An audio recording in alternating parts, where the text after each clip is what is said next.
everyone, this is Tim from Your 6 Tech. Today in this video, I'm going to show you how to stop your games from automatically updating or downloading on your PlayStation.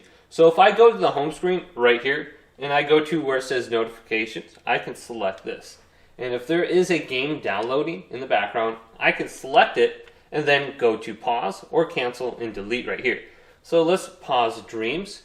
Then what I could do is go up to the top and then go to the right, go to settings, scroll on down under this list until we get to the options for power saving settings.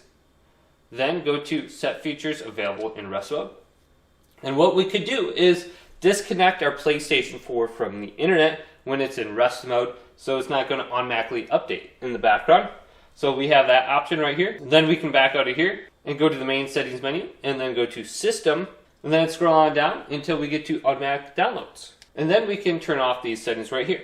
System software update files. We may want to go ahead and leave this on if there is an update for the system software. Then we can go to where it says automatically update application files. We can uncheck mark this, and it says automatically download application update files while the PS4 is turned on. If you're a PlayStation Plus member, the PS4 can download files in rest mode. So uncheck mark this, and your games will not update unless you go to them or start them up. And then you can press options over the application, and you can go to where it says check for update right here, and you can prompt an update. So hopefully this video did indeed help you out. Did leave it a big thumbs up. And subscribe to my channel down below for more tech up videos coming up next on Your 6 Tech.